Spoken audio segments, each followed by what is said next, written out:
Hello दोस्तों, आपका स्वागत है मेरे यूट्यूब चैनल आलोक राठी पे।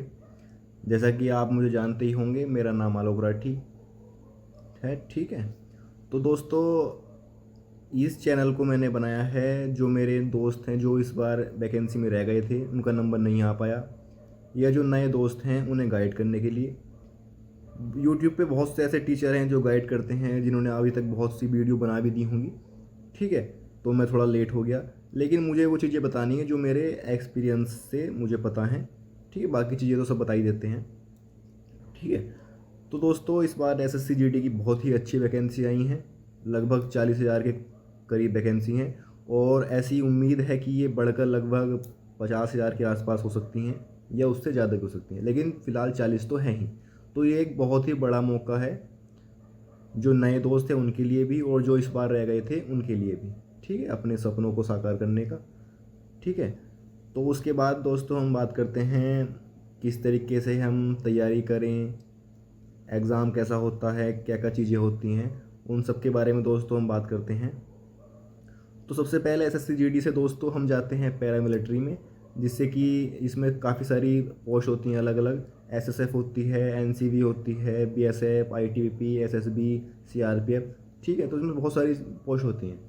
तो अगर तो जो हमारी ये पोस्ट होती हैं, ये मिलती हैं हमारे नंबर के हिसाब से। जब आप फॉर्म भरोगे तो उसमें फॉर्म भरते टाइम आपको पोस्ट प्रेफरेंस भरी जाएगी। तो सबसे ऊपर जो आप भरोगे उसमें सबसे ऊपर, अगर उस हिसाब के आपके नंबर आते हैं एग्ज़ाम में, तो आपको सबसे पहले वही मिलेगी। ठीक है, तो दोस्तों फॉर्म भरते टाइम सबसे पहले आप ध्यान रखें कि जो आपको सबसे पसंद है पोस्ट, उसे ही आप सबसे ऊपर भरें।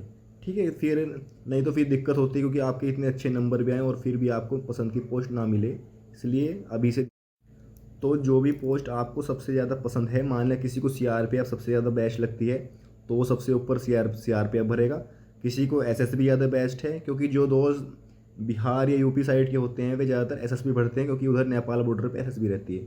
जो उत्तराखंड के होते हैं वे ज़्यादातर आईटीबीपी भरते हैं, क्योंकि उधर आईटीबीपी हो रहती है बॉर्डर पे। ठीक है, तो उसी हिसाब से आपको जो भी पोस्ट पसंद हो सबसे ज़्यादा, आप सबसे ऊपर वही भरेंगे। ठीक है, या किसी को एसएसएफ पसंद है, आगे उसे पढ़ाई अपनी रखनी है जारी, तो उसके लिए सबसे बेस्ट एसएसएफ है। अगर मैं अपना बताऊं, अपना पोस्ट प्रेफरेंस कि तुम्हें कैसे भरना चाहिए, तो सबसे ऊपर भाई आपको भरनी चाहिए एसएसएफ।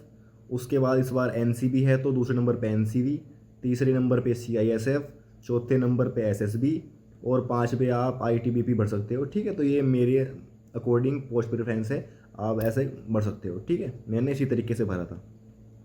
पिछली बार जो वैकेंसी थी उसमें एनसीवी नहीं थी। इस बार ये एक बहुत अच्छी चीज़ है कि इस बार एनसीवी की वैकेंसी भी आई है, तो तुम एनसीवी का ध्यान रखना भाई, एनसीवी भी काफ़ी अच्छी जॉब होती है। ठीक है, उसके बाद दोस्तों हम बात करते हैं एग्ज़ाम के बारे में।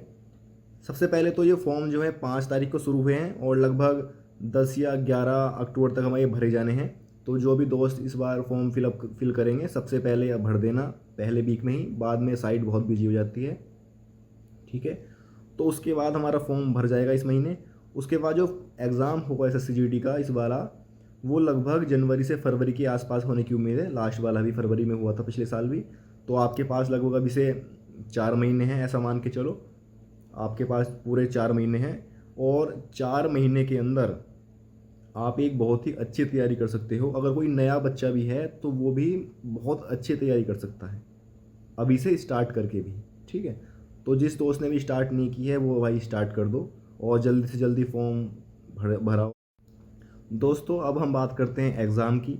तो जो एसएससी जीडी एग्ज़ाम होता है उसमें 4 सब्जेक्ट आते हैं: मैथ, रीजनिंग, हिंदी और जीके।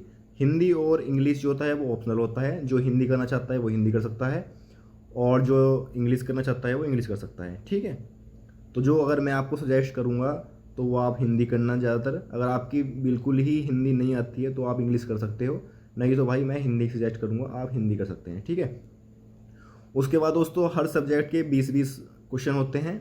एक क्वेश्चन 2 मार्क का होता है। 80 क्वेश्चन टोटल आते हैं चारों सब्जेक्ट के, 80 20-20 क्वेश्चन। तो टोटल जो हमारा एग्ज़ाम होता है वो 160 नंबर का होता है। ठीक है, जिसमें आपको लगभग 1 घंटे का टाइम मिलता है, 60 मिनट। 60 मिनट में आपको 80 क्वेश्चन अटैम्प्ट करने होते हैं। तो सबसे मेन है भाई अपना अभी से प्रैक्टिस करनी शुरू करो। सबसे पहले तो प्रैक्टिस सेट लगाना शुरू करो। दोस्तों मैं धीरे धीरे आपके लिए वीडियो लेके आऊँगा सब्जेक्ट वाइज कि इस सब्जेक्ट को कैसे अटेंड करें, हिंदी कैसे करना है और मैथ की तैयारी कैसे करनी है, रीजनिंग कैसे करनी है और जीके कैसे करनी है। मैं एक एक अलग अलग वीडियो लेके आऊँगा। उसके बाद एक वीडियो मॉक टेस्ट के लिए भी लेके आऊँगा कि मॉक टेस्ट किस तरीके से लगाना है, ठीक है। क्योंकि मॉक टेस्ट जो है सबसे मेन है, जो मॉक टेस्ट नहीं लगाएगा बच्चा उसके लिए बहुत ज़्यादा दिक्कत होने वाली है एग्ज़ाम में। ओके। और सब एक वीडियो मैं अलग से लेके आऊँगा कि तैयारी कैसे करें, कहाँ से करें, किस टीचर से कौन सा सब्जेक्ट पढ़ें। ओके। तो ये मैंने एक छोटी सी वीडियो बनाई थी आपको बताने के लिए SSCGT एग्ज़ाम के। वैसे तो आपने चीज़ें देख ही ली होंगी, ठीक है दोस्तों। तो हम नेक्स्ट वीडियो में मिलते हैं कुछ नई इन्फॉर्मेशन लेके। जब तक आप भाई पढ़ते रहो ध्यान से और फॉर्म फिल कर दो जल्दी से जल्दी। ऑल द बेस्ट सभी।